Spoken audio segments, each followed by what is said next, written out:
Dans une maison, peu ou pas isolée, 30% de la chaleur s'échappe par le toit. Isoler vos combles permet de limiter les déperditions d'énergie de votre maison et donc de réaliser jusqu'à 30% d'économie sur votre facture de chauffage. Bonjour et bienvenue dans un nouveau tuto Isovert. Aujourd'hui, nous allons vous montrer comment isoler vos combles aménagés dans les règles de l'art avec la laine de verre semi-rigide Isoconfort, conformément au DTU 4510 et 2541. Tout d'abord, nous allons vérifier l'état des combles. Ensuite, nous allons fixer les suspentes et procéder à la pose de l'isolant. Puis, nous positionnerons la membrane, gestion de la vapeur d'eau et d'étanchéité à l'air. Nous pourrons ensuite poser les fourrures, la plaque de plâtre et terminer par les pieds droits. N'oubliez pas de vérifier que les locaux soient ventilés.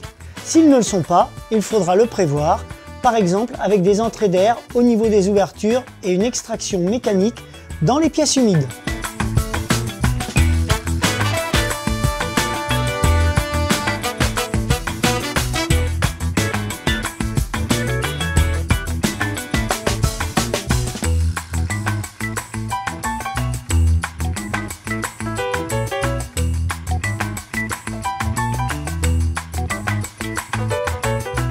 Avant de démarrer votre chantier, vérifiez l'état de la charpente et de la toiture. Vérifiez qu'il n'y ait pas de fuite d'eau et que les chevrons soient secs et sains. En cas de doute, faites venir un professionnel. Enfin, vous devez repérer l'emplacement des canalisations d'eau, des gaines et des conduits et des réseaux électriques ou de ventilation, car ils nécessitent un traitement spécifique.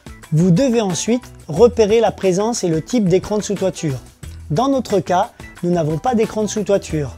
Les règles de l'art nous obligent à préserver une lame d'air ventilée entre les lithos de la couverture et l'isolation de minimum 2 à 3 cm. Si vous avez un écran de sous-toiture HPV, l'isolation pourra être posée au contact de l'écran, mais devra alors obligatoirement être complétée par une membrane par vapeur.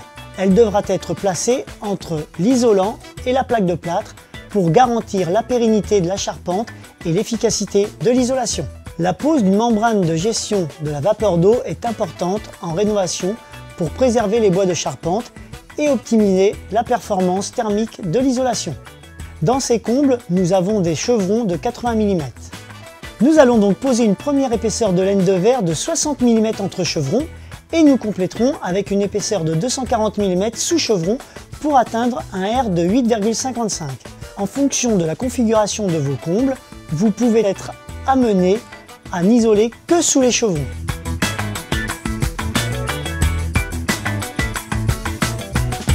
Nous allons commencer par fixer et aligner les suspentes Integra 2 sur les chevrons tous les 50 cm. Nous avons pris ici des suspentes Integra 2 24-28 car nous avons une laine de verre de 240 mm d'épaisseur. Nous allons alors fixer 4 suspentes aux extrémités puis utiliser un cordeau pour régler la planité des autres suspentes. Un niveau laser peut faciliter cette étape. Petite astuce, sur ce chantier, nous avons un entrée de charpente qui nous a empêché de mettre le cordeau au bout de la suspente. Nous avons privilégié la petite encoche sur la tige ici qui a permis d'ajuster toutes les suspentes. Nous allons ensuite visser les suspentes sur le côté du chevron en utilisant des vis à bois. Les suspentes doivent être espacées au maximum de 60 cm et de 120 cm perpendiculairement au chevron. Privilégiez une mise en œuvre des suspentes en quinconce pour une charge répartie et une bonne tenue de la laine.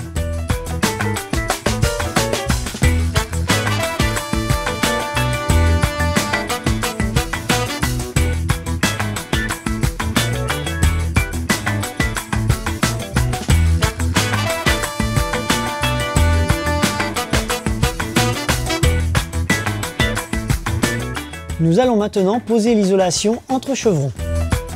Pour ce comble, nous allons utiliser l'Isoconfort 35. Mesurez l'espacement entre chevrons et rajoutez 1 cm. Reportez cette mesure sur votre laine et la découpez. Nous vous conseillons d'effectuer la découpe de la laine sur une table pour plus de facilité et limiter la poussière du sol sur l'isolant. Il est inséré entre les chevrons sur toute la surface du rampant. Nous allons maintenant embrocher l'Isoconfort 35 sur les tiges des suspentes et fixer les rondelles Integra 2 pour maintenir la laine. À l'aide d'une règle, nous allons tracer les alignements de la membrane avec les rondelles des suspentes pour pouvoir poser le cordon de mastic.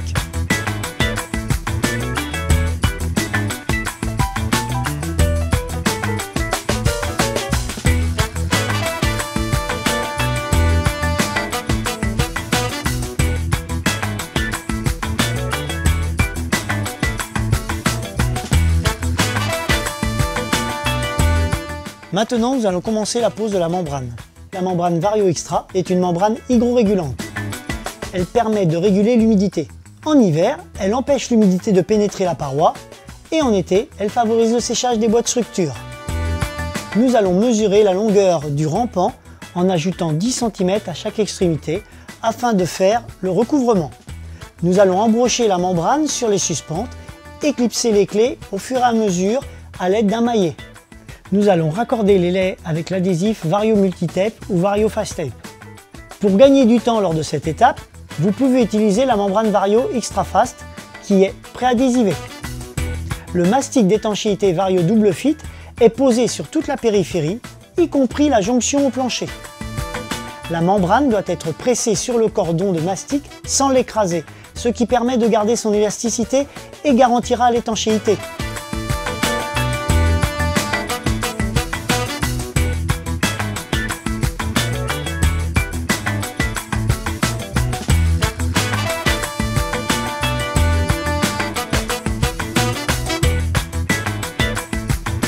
Nous allons à présent poser la lisse Optima en périphérie, puis les fourrures F530 horizontalement. Les fourrures sont clipsées dans la lisse Optima fixée sur la panne. Pour l'isolation du contour des fenêtres de toit, vous pouvez voir notre vidéo dédiée. Passez les gaines électriques entre les fourrures et la membrane.